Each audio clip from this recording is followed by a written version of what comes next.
Hello, gorgeous Capricorn family, and welcome to December 2019. We are moving swiftly into your birthday season, and what an exciting birthday season you have ahead. And it's really interesting looking into what's going on there because there is a duality that you will be working with a ton in 2020, and you are starting to work with it here in December. I think December is such a perfect example of how you're working with this energy, but also how you're shifting gears. And sometimes we have this duality working with us when we're shifting from one phase of our process into the next. And for you, we're shifting from a phase of the process that's been so much about Pluto and Saturn and the South Node and all of the hard work you've been doing there. And of course, we're going to have more themes of that coming up in January. You're still working with especially Saturn and Pluto coming up here for a little while in pretty profound ways. The South Node is moving, it's slowly moving away from you and moving into Sagittarius. But that's for another month. But you know, you're working with those heavier shadow side energies, and those have been reworking your life, reworking where you're wanting to put your energy, reworking what matters to you, doing a lot of shadow work, doing a lot of hard, heavy hitting energetic work. But then something happens here in December, which is that Jupiter is moving into your sign. And Jupiter, you know, Saturn's the planet of restriction and Jupiter's the planet of expansion. Here's this duality, right? Because we need both. We need structure, we need focus, we need discipline, and we also need optimism, dreaminess, and that expansive lens of welcoming in what is possible, right? We need them both, actually. So as much as it may seem like that's a really awkward conversation to have both of those planets working in your sign, it's actually an amplifier on every level, right? So Jupiter moves into your sign on the 2nd, and it will be with you almost all of 2020 until your birthdays next year, basically. And I do have a video on Jupiter and Capricorn, so if you're interested in that, that's over on Patreon. I'll leave my link below so you can check that out. And I will be doing a ton more about 2020 transits and the year ahead over there. So if you're interested in getting a lot more out of how to connect this new year and this new decade, that is where I would head if you're interested in connecting with me more there. But so you have this big dialogue going on. But not only that this month, you all, of course, we are heading into eclipse season as well. So you're going to be having that eclipse, that first eclipse in your sign on the new moon on December 26th. So right after the sun goes into your sign, you will have this new moon with this solar eclipse. And that, I mean, I'm sure these eclipses have been affecting you all. We've been working with your energy for about a year now. These eclipses have started to be taking place in your sign. And actually, yeah, about a year. And there's this kind of feeling, year and a half almost, isn't it? Yeah, we've been really working with the Capricorn South Node energy for a while now. And so you've been going through this. It's not new in many ways, but like as each wave of this happens and as the node's starting to finish up its cycle in your sign, you're starting to get clearer and clearer and clearer. So you may find that this new moon eclipse really brings a great clarity, a kind of a fresh palette to the table. You're a clean slate. There's kind of a sense of all roads are open, all options are open. There's a lightness that you may feel after this eclipse, maybe not during the day of the new moon eclipse, but after that eclipse, you may be feeling really bright and light. Now, of course, December is also very interesting. So you're getting used to Jupiter being in your sign, which is basically the way I like to explain Jupiter in your sign is it's kind of like a big spotlight. It highlights and illuminates everything and expands everything. And it's going to expand what's not working and make you change it. And it's also going to give you a lot of opportunities. Adjusting to that energy can be kind of intense. To suddenly have this really, especially if you've been working with the shadow side, like you all have for a while. And you also have the sun moving through Sagittarius as well, which is in your 12th house, the sign before yours. We often, those few weeks before our birthday season, our solar return, it's a time of integration, it's a time of slowing down, it's a time of checking in, so you may find that you're moving a little slower. The other thing I want to mention here as well is that that full moon in Gemini is going to be in your 6th house of your body and how you want to show up in the world. And as you're getting used to this Jupiter transit, and you'll have time to do that, but this December you're going to be noticing it, take that full moon, which is about your physical body and how you're taking care of yourself and how you're showing up, 7 of Cups, to nurture in. Be really nurturing to your root system. Don't try and shock your system by suddenly changing frequency, like trying to force yourself to suddenly change frequencies really fast. And that's what this month, that's what I'm trying to say is like, you've got this dialogue going on with the shadow work and the expansion, the restriction and the expansion, and the shift that's going to be going on for all of 2020, where you're slowly shifting out of the Saturn phase and into this Jupiterian phase, 10 of Wands. And to give yourself that time to have that conversation. Frequency shifts aren't meant to happen overnight. 8 of Pentacles, I love that. We are meant to modulate over time and to do it in ways that feel nurturing and good. And that is one thing I want you to keep in mind this month as you're moving through. But this is about rebirth, renewal, and emergence from the deep, dark soil. There is a sense of those first sprouts coming out from under the ground for Capricorns. And there being 10 of Cups, I'm loving it.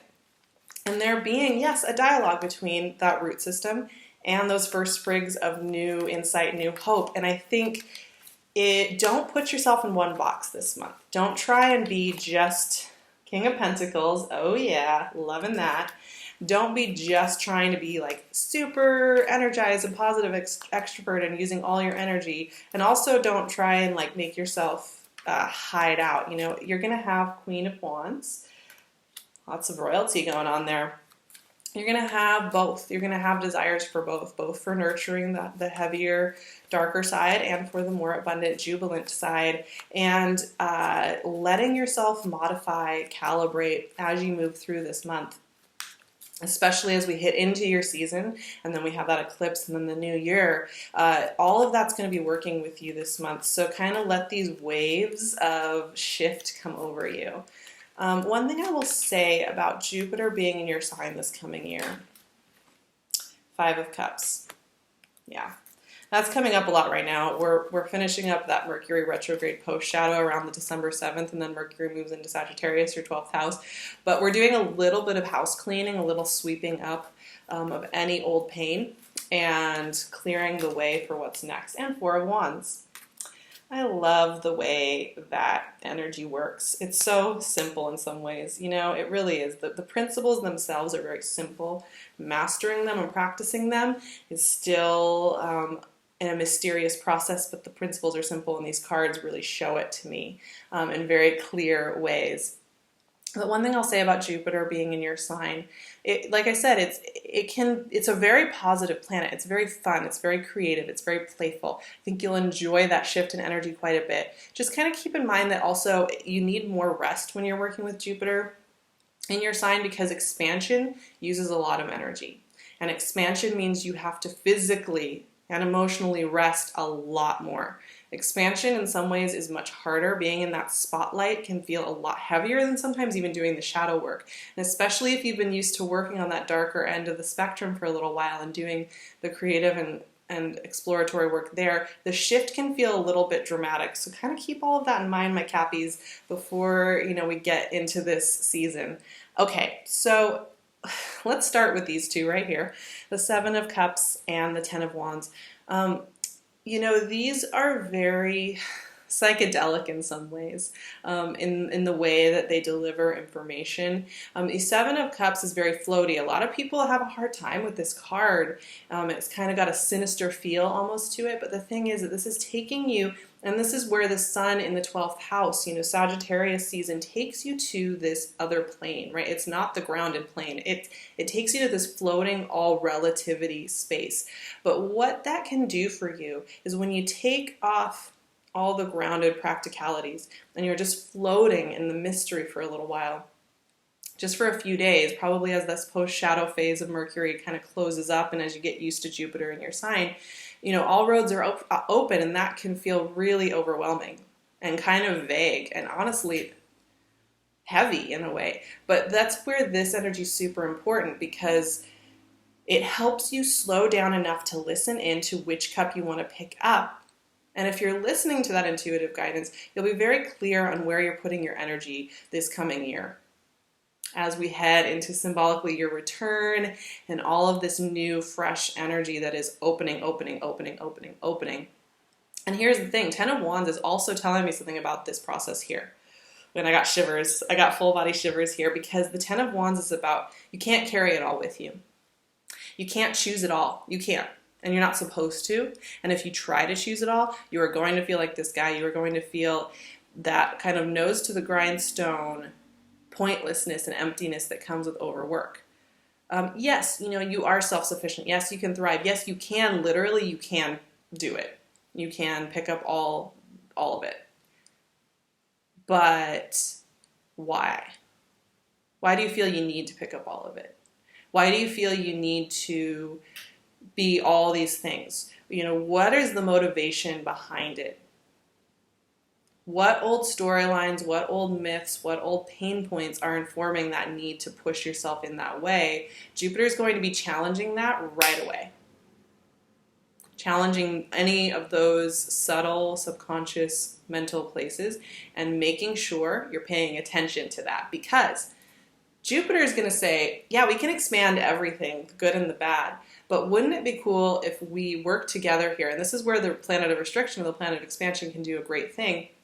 We pick the things we really want to expand, and then we do those things really well. And we do them with a full heart and with joy and with an underlying motivation of joy and curiosity, not guilt or shame or fear or lack, right? Because we often pick up projects, we often pick up schedules, or even the smallest of little tasks, feeling that we have to in order to validate our existence. Now, that whole picking things with integrity, picking things that spark curiosity and joy, they bloom into really powerful, wonderful, warm things, right? The Eight of Pentacles is all about good money, refining your craft, getting really good at what you're doing in the world, feeling really empowered, really making strides on something that matters to you. But you can only really invest in the Eight of Pentacles when you've really chosen what that is. You're not spreading yourself thin over 5 different projects. The Eight of Pentacles represents somebody who's in a guild and has been an apprentice and is becoming a master. And the old format of apprenticeship, you really chose your craft. And then you invested years of focus on that craft. You weren't trying to do 10 other crafts. And that, therefore, this abundance comes in that focus, in that devotion, in that choosing, right? And same with the Ten of Cups. The Ten of Cups just doesn't come out of thin air. The Ten of Cups is something that is joyful, it is intuitive, it is emotionally rich and warm, and it does have an ease to it, but it also means showing up to that ease every day, choosing the situations and the spaces that inform and multiply and expand this sense of joy. And I do see these beautiful, money and love are really good for you, Cappies, but it has to be from this new space, and it can't be everything all the time. These 2 cards are very dependent on you choosing wisely and continuing to choose over and over again to show up to these spaces, not just where you feel you have to, not just where you feel you're supposed to. Once again, we're shifting from the shadow work into the joyful work, and that means that you've been rearranging all that shadow stuff. You've been feeling the contrast. You've been sorting out what's really working for you. And now's your chance to really start to practice into these beautiful spaces. Now we have this king and this queen. And, in the context of all of this over here, I'm really liking this. This balance, this harmony between earth and fire is really beautiful. Maybe some of you have a fire energy around you. Maybe some of you have fire energy in your chart. Probably a lot of you do. Cappies are right next to Sag, and there is definitely a link there. But the thing with these sovereigns as well, right? King of Pentacles is also investment. I've been talking about choosing wisely, choosing where you want to put your energy with this new rebirth, rich, deep soil that you've been developing, Capricorns. You have some of the most fertile ground of the entire zodiac right now because of the fact you've been working with Pluto and Saturn and South Node. While that has seemed like a burden and maybe really heavy, it's also meant that of everybody in the zodiac right now, you are working with some of the richest soil to build and create. And the King of Pentacles is very much the guy who's like, ooh, I have the best soil. I'm going to plant these seeds. And he's planting seeds out of love and joy, and that is yielding this result, right? And the Queen of Wands, here's the other thing. This is really interesting in the context of the Ten of Wands, actually. The Queen of Wands is all about integrity in action. She does not make a move on something if she's just doing it purely because she feels like she has to, because it'll look good or because it'll be the right thing or somebody will perceive it as one way or another. She only moves when she knows it is in alignment with her soul. She doesn't like busy work. She doesn't like moving on things unless it has meaning. She likes to watch. She likes to perceive. She likes to invest and then act. And that is one of the big things that's coming up for you, Cappies, is that it's not about doing everything. It's not about having FOMO here. It's about really choosing and knowing that in investing that energy, so much richness is coming out. Now, you do have this Five of Cups, and I do think when we're starting to really put our foot into forward motion and we are starting to be in new territory, anything that's getting left behind perks up. You maybe have a change, you maybe have a loss, you maybe have, some grief around saying goodbye to something that's no longer serving you. Absolutely. And it's fine to have grief. You can be as happy as can be moving through life. You can be so happy with the opportunities coming next. You can be so happy with where you're putting your energy, your relationships, where you're living, the job. And maybe you are all starting to even make huge shifts in those parts of your life and still feel a really big sense of grief because you're leaving behind who you've been. That's fair. I always describe the Five of Cups as the gateway card. It's a landing place between one life and another. And it's a very interesting emotive space to be in because it really does have the feel of both states of being. The excitement and the tingling of what's next and what's possible, and the grief of what's been lost. And I think this is a perfect calibration point for you when it comes to this whole Saturn-Jupiter conversation. Now, here's what's so interesting, though. In letting yourself feel any grief, feel any old feelings of grief about who you've been and what you are leaving behind, it releases energy to move into this Four of Wands, right? Culmination, joy, celebration. You got two of the best relationship cards you can possibly get today. And I think this is going to be a year of deep connection for Capricorns, deep love, deep partnership, getting deeper into all of those territories. But of course, that does mean you are leaving behind old versions of yourself, right? You are grieving who you've been. And it's so interesting to me, we are in a culture of positivity, and I love that those messages are getting spread, and I love this idea of really committing to loving and showing up to the expansion, right? That's beautiful. But it is most in alignment to allow ourselves to feel any grief or pain that comes up through our physical bodies, because what that does is we're not in resistance then. It's resistance to try and be like, nope, I've just got to be happy because all this positive stuff is coming. I just have to feel this. You will feel other emotions, and if you just let the wave roll through you, you create space to welcome in all the joy that I see for you. There's a lot of intention setting. Pay attention to where your energy is going this month because you'll be noticing pattern already. The Jupiter works quick and with focus. You get a year with 13 months with this planet. And in that time, Jupiter will do a lot very quickly. And right away, you will notice, it will amplify what's not working and what is. And you can calibrate really quickly with that energy and start to focus in and make choices that reflect that desire. I have some beautiful affirmations for you, Cappies, for your birthday month. And remember, take good care of yourselves. And here we go with these affirmations. I hope you take them with you this month and really enjoy them. I find balance in big, bold expansion and in caring for my physical body. I trust the flow of energy that now arrives, and it flows with me and my soul journey. I allow myself to fully believe in the magic of this time and the possibilities ahead. I practice faith in myself and my path. I think sometimes all we need is a little bit of that faith that we are where we need to be and we are okay, and that it is okay and it is safe to start poking our heads out to this expansive horizon ahead. You're allowed to have the good stuff, Capricorn. You're allowed to be joyful. You're allowed to be hopeful.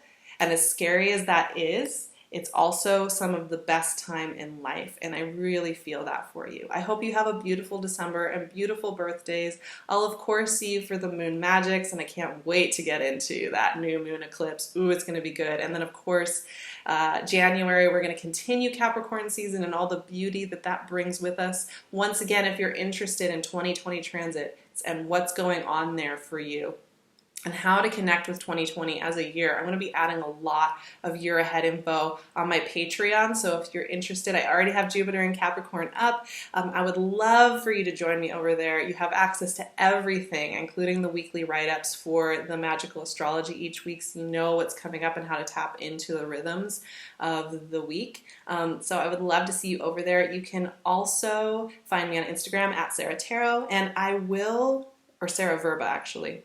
What am I saying? My website is SARAHTAROT.com. If you are interested in a one-on-one session in 2020, my calendar is on pause, but I will be opening up a select number of one-on-one sessions for the first half of 2020. If you're interested in getting notified for when that calendar opens, I would highly recommend you email me so that I can get you on the notification list for that calendar opening, and I'll get you all set up. Otherwise, I will see. Oh, and I'm also wearing PinkLune, as always, my beautiful friend. She's always got some new creation in her shop. Go check her out. As always, have a beautiful December. I love you so much. You really are such beautiful souls, and I can't wait to see where this journey takes you. Have a beautiful December, my loves.